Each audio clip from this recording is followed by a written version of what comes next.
Hello lovely, so for the British Foods YouTube video I decided to show you guys what sort of British food I eat in my refrigerator currently.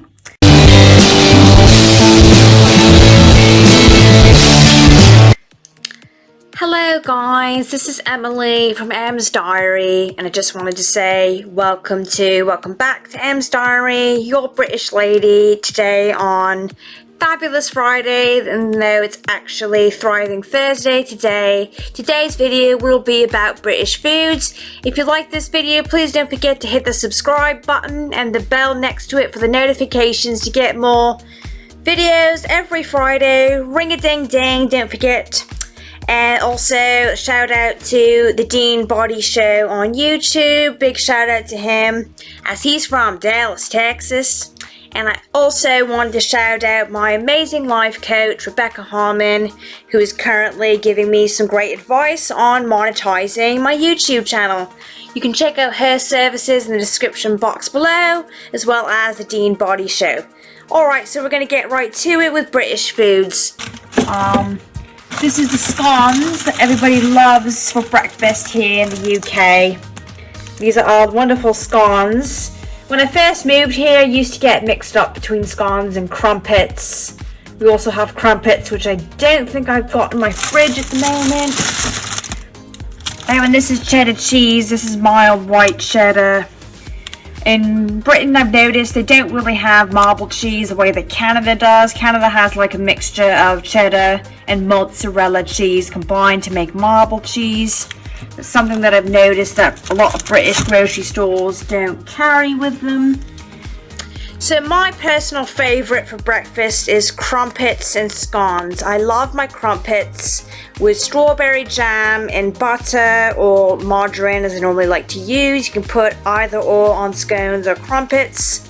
I also love Yorkshire pudding. That's another thing that we've got here in Britain for desserts. Typical breakfast will be tea with scones or crumpets. Maybe oatmeal. We've got cocoa pops as well. Bacon and eggs is typical with baked beans and tomatoes. My grandmother growing up always used to serve me eggs on toast with baked beans and sausages or bacon.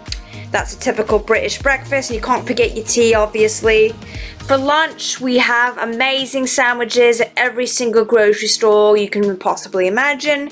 We've got our typical bacon, lettuce and tomato sandwiches. Apparently, Sandwich is a small town in southeast England, and that's where the term sandwich came from. So we've got them in Tesco, Sainsbury's, Asda, Lidl, every single grocery store you can think of, Co-op. We've got the beautiful sandwiches that are made for you so you don't have to spend more time making sandwiches, especially if you don't have the time when you're going to work the next day and you want to save money on food. I had a really big habit when I first moved here of buying a lot of sandwiches from Tesco. They normally be around anywhere between £2 to £2.50, depending on the type of sandwich you would be getting. They've also got the breakfast sandwich, which is one of my favorites.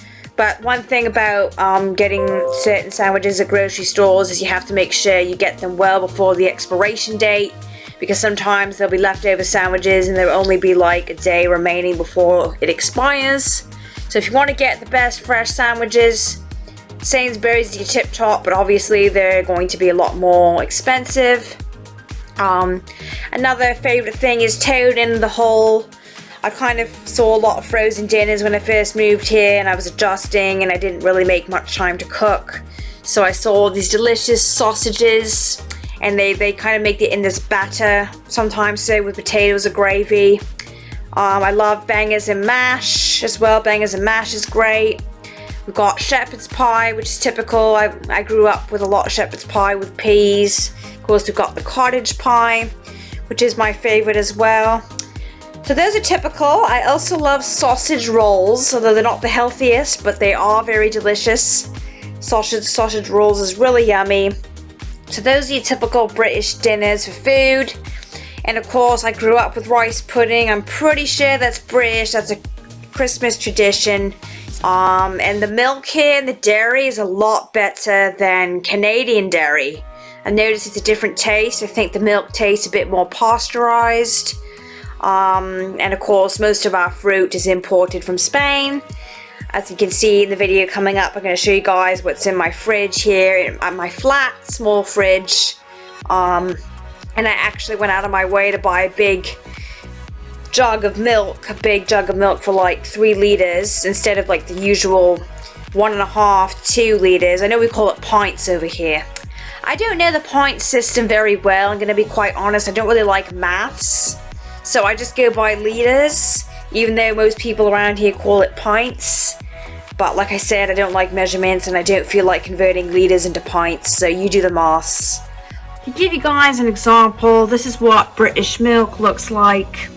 This is British yogurt. It's a lot smaller than yogurts that we've got in Canada, considering how we've only got about 8 containers of yogurt. In Canada, we generally have about 12 containers of yogurt. This is the scone. And of course, eggs are very small. They're in very small containers, 6 free range eggs. You don't see that very often in Canada. Got the Tesco logo here. So that's it mostly for British food. We've got a lot of smoothies that the grocery stores carry here. I find in Canada they have more juice in smoothies and they're in much bigger containers in Canada.